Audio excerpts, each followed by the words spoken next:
జైవిన్ దినపత్రికను ప్రధాన వార్తలు, వివిధ దినపత్రికను ప్రధాన వార్తల సారాంశం, మార్నింగ్ వార్తల ముందు ప్రధానంగా ఉన్నటువంటి మనం ఇక్కడ వార్తలు ఇస్తున్నాం. ఏదైతే మందక్షిణ మాదిగా చేసినటువంటి ఉద్యమం 60 ఏళ్ల కాలం 30 ఏళ్ల పోరాట సుదీర్ఘ అంతిమ దశకు చేరుకున్నటువంటి శుభ సందర్భంగా కానీ ఏదైతే గ్రూప్ 1 సంబంధించినటువంటి అంశాన్ని తెరపై తీసుకొచ్చినటువంటి రాష్ట్ర ముఖ్యమంత్రి గారు, అలానే ఏదైతే బోర్డు ఉందో ఆ బోర్డుకి సంబంధించి 10వ తారీఖు ఫలితాలు విడుదల చేస్తున్నాం. దానికి సంబంధించినటువంటి అంశంలో భాగంగా అలానే ఏబిసిడికి సంబంధించినటువంటి అనేకమైనటువంటి అంశంలో ఇప్పటికే సీఎం గారితో చర్చలు జరిగి అనేక రాష్ట్రాల్లో జరుగుతున్న ప్రక్రియ. సుప్రీంకోర్టు ఒక పక్కన హైకోర్టులో ఇచ్చినటువంటి తీర్పుకు అనుగుణంగా ఉన్నటువంటి నేపథ్యంలోనే కావాలని కాలయాపన చేస్తున్నటువంటి ఒక సందర్భంలోనే ఈ రోజు నుంచి తెలంగాణ రాష్ట్ర వ్యాప్తంగా ఒక ఉధృతంగా చేసేటువంటి ఉద్యమం ఉంది. ఆ ఉద్యమం ఏ విధంగా ఉండబోతుంది అనేది కూడా ఇప్పుడు కూడా ఒక సంచలనంగా మారబోతుంది. దానికి సంబంధించిన ప్రధాన వార్త కూడా జైవిన్ దినపత్రికలో ఉన్నటువంటి ప్రధాన వార్తలు కూడా చూస్తున్నాం.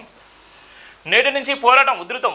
మాదిగ రిజర్వేషన్ అమలు లేకుండా గ్రూప్ 1 ఫలితాలు విడుదల చేస్తే ఎస్సీ అభ్యర్థులు మరోసారి నష్టపోతారు. జీవో 29 ద్వారా ఇప్పటికీ ఎస్సీ అభ్యర్థులు నష్టపోయారు. ఎస్సీ వర్గాన్ని అమలు చేయకుండా రిజల్ట్ ఇస్తే మరొకసారి ఎస్సీ అభ్యర్థులు తీవ్రంగా నష్టపోతారు. కేవలం నిరుద్యోగులతోనే కాంగ్రెస్ ప్రభుత్వం ఏర్పడిందని మర్చిపోద్ది. తెలంగాణలో ఎస్సీ కులంలో ఉన్న మాదిగ ఇతర ఉపకులాలకు న్యాయం చేయాలని దశాబ్దాలుగా పోవడం కొనసాగుతుంది. సుప్రీంకోర్టు వర్గీకరణ అమలు చేయాలని తీర్పిచ్చింది. కానీ మందక్షిణ మాదిగ కూడా దీన్ని పిలిపించిన నేపథ్యం కూడా చూస్తున్నాం. ఏది ఏమైనప్పటికీ రాష్ట్రానికి కత్తిమీన సాము లాంటిది.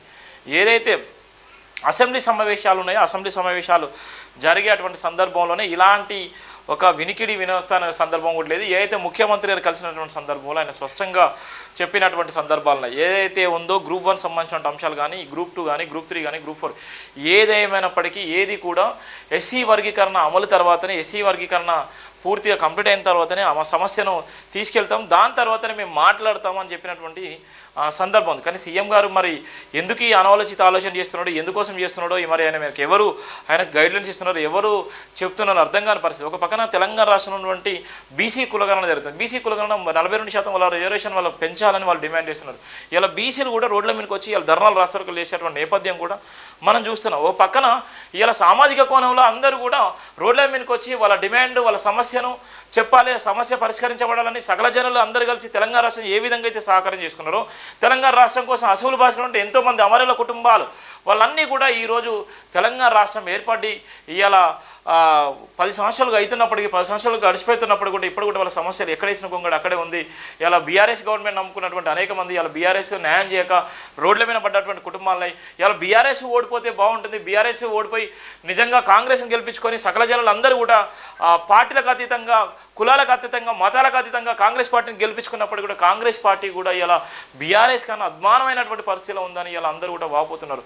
ఒక పక్కన నిరుద్యోగ సమస్యలు, ఒక పక్కన భయంకరమైన దోపిడీ, మరో పక్కన ఇష్టానుసారంగా చేసేటువంటి పరిస్థితి. ఇలా ఉన్నటువంటి మంత్రులు కానీ ఎమ్మెల్యేలు కానీ ఇలా పట్టించుకుని నాదిలేడు.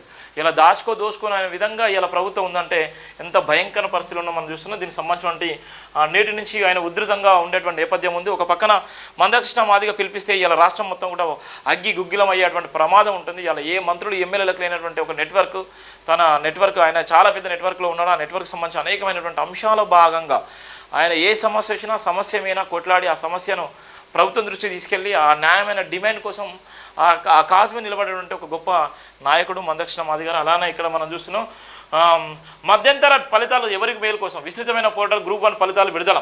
జనాభా లెక్కల చట్టబద్ధత పూర్తి కావస్తున్న వేళ మరో గందరగోళం. సీఎం మాటిచ్చాడు, అధికారులు మాట తప్పుతున్నారు. ఎస్సీ వర్గం అమలు చట్టబద్ధత రూపించబడ్డాకే ఫలితాలు విడుదల చేయాలి. ఉద్యోగ నియామకాలు ఊహించని విధంగా నష్టపోయింది ఎస్సీ మాదిగలే. కాస్తంత ఓపిక చేయండి, కాలానుకూలంగా న్యాయం చేయండి. డాక్టర్ బరిగల శివ ప్రధానంగా రాసినటువంటి వార్త. ఇక్కడ ఏంటంటే మధ్యంతర ఏదైతే ఫలితాలు ఇస్తున్నారో ఆ ఫలితాల వల్ల చాలా వరకు నష్టం జరుగుతుంది. ఇచ్చినట్టు ఇచ్చి అక్కడ ఉన్నటువంటి సామాజిక కోణంలో ఎవరి కోసం న్యాయం చేస్తున్నారు. ఇవాళ ఉన్నటువంటి 59 ఉపకులాలు ఉంటే 59 ఉపకులాలకు న్యాయం జరగాలి. అలానే బీసీ కులాలను చేస్తారు, బీసీ కులాలను వాళ్ళకు నష్టం జరుగుతుంది. ఇవన్నీ జరిగిన తర్వాత, ఈ ప్రక్రియ జరిగిన తర్వాత మీరు ఇచ్చినట్టయితే వాళ్ళందరికీ ఎవరైతే నష్టం జరగకుండా ఉంటే వాళ్ళందరికీ కూడా లాభం జరుగుతుంది. వాళ్ళందరికీ లాభం జరగాలంటే ఈ మధ్యంతరగా ఉన్నటువంటి ఏదైతే ఉత్తర్వులు ఇస్తున్నారో, ఏదైతే గ్రూప్ 1 ఫలితాలు విడుదల ఇస్తున్నారో అది వెంటనే నిలిపివేసి వాళ్ళకి ఏదైతే న్యాయమైన డిమాండ్ ఏదైతే ఉందో బీసీ కులగణన సంబంధించినటువంటి అంశాన్ని కానీ ఎస్సీ వర్గీకరణ సంబంధించిన అంశాన్ని కానీ దాంట్లో దృష్టిలో పెట్టుకొని మాత్రమే మీరు ప్రకటన చేయాలి. లేకపోయిందంటే రాష్ట్ర వ్యాప్తంగా పెద్ద ఎత్తున ఆందోళన ఉండేటువంటి పరిస్థితి కూడా మనం చూస్తున్నాం. దానికి సంబంధించిన ప్రధాన వార్త.